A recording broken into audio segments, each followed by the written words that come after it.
They fell silent, and she repeated, her tone almost grave, "You." And she added, "Not here, in France. Better yet, somewhere else, anywhere." With these words, she offered him her future. And although Joseph has no interest in the future, he feels happy with this woman who so visibly desires him, as if he were way back in the past, back in the years he used to go picking up girls in Prague.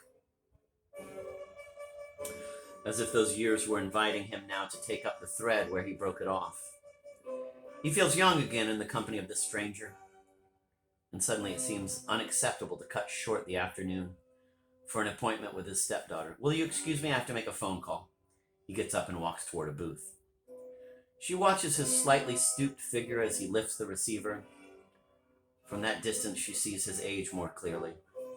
At the Paris airport, he had looked younger. Now she sees that he must be 15 or 20 years older than she. Like Martin, like Gustav, that doesn't dishearten her. On the contrary, it gives her the reassuring sense that however daring and risky it may be, this adventure fits the pattern of her life and is less mad than it seems. I note she feels encouraged the way Gustav did years back when he learned Martin's age. He has barely given his name on the phone when the stepdaughter attacks him. "You're calling to say you're not coming." "That's right. After all these years, I have so many things to do. I don't have a minute to spare. Do excuse me." "You leave when?" He is about to say tonight, but it occurs to him that she might try to find him at the airport. He lies. "Tomorrow morning. And you have no time to see me, even between two other appointments. Even late tonight. I can get free whenever you say." "No. I'm your wife's daughter, after all." The emphatic way she nearly shouts that last line reminds him of everything that used to drive him wild in this country. He hardens his stance and looks for a biting retort. She beats him to it. "You're not talking. You don't know what to say. Just so you know, Mama warned me not to call you. She told me what an egotist you are. What a filthy little egotist." She hangs up. Walking back to the table, he feels spattered with filth. Suddenly, illogically, a thought crosses his mind.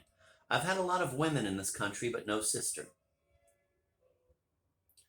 He is startled by the line and by the word, quote, "sister," unquote. He slows his step to breathe in that peaceful word, quote, "sister," unquote. It's true, in this country, he had never found any sister. "Something unpleasant happened?" "Nothing important," he replied as he sat down. "But unpleasant, yes." He is quiet. She too, her fatigue reminds her of the sedatives from her sleepless night. Hoping to fight it off, she pours the last of the wine into her glass and drinks it. Then she lays her hand on his. "We're not happy here. Let me buy you a drink." They move into the bar, where music is playing, loud. She recoils, then gets hold of herself. She does want some alcohol. At the counter, they each drink a glass of cognac. He looks at her. "What's the matter?" She nods towards the speakers. "The music? Let's go to my room." Learning of his presence in Prague through Irina was quite a remarkable coincidence. But by a certain age, coincidences lose their magic. No longer surprise, become run-of-the-mill. The memory of Joseph does not disturb her. With bitter humor, she merely recalls that he used to enjoy scaring her with the threat of loneliness, and that here he had just condemned her to eating her midday meal alone. The way he talked about loneliness. Perhaps the reason the word lingers in her memory is because at the time it seemed so incomprehensible.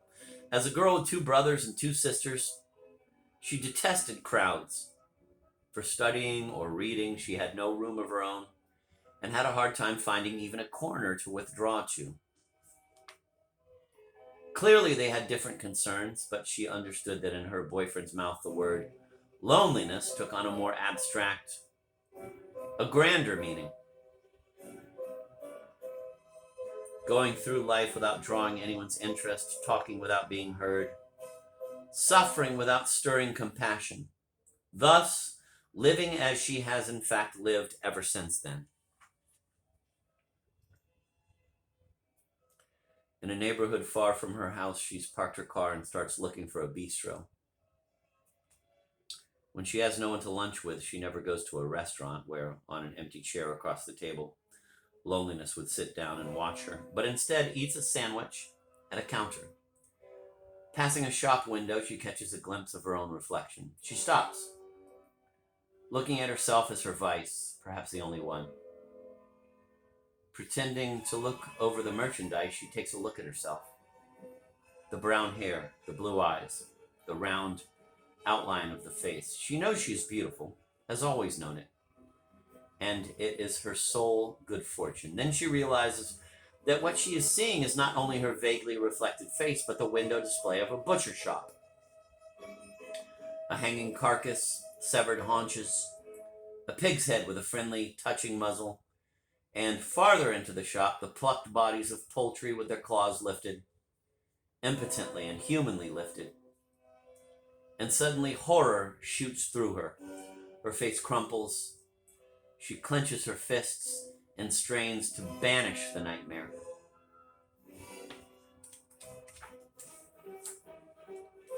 Today, Irina asked her the question she hears from time to time, why she has never changed her hairstyle. No, she never has changed it, and she never will change it, because she is beautiful only if she keeps wearing her hair the way it is arranged around her head now. Knowing the chatty indiscretion of hairdressers, she found herself one in a suburb where there wasn't a chance of any of her friends would come wandering through. She had to guard the secret of her left ear at the cost of enormous discipline and an elaborate system of precautions. How was she to reconcile men's desire with the desire to be beautiful in their eyes? At first she had tried for a compromise, desperate journeys abroad where nobody knew her and no indiscretion could betray her. Then later on, she had gone radical and sacrificed her erotic life to her beauty. Standing at a bar, she slowly sips a beer and eats a cheese sandwich. She does not hurry. There is nothing she must do. All her Sundays are like that. In the afternoon, she'll read, and at night, she'll have a lonely meal at home.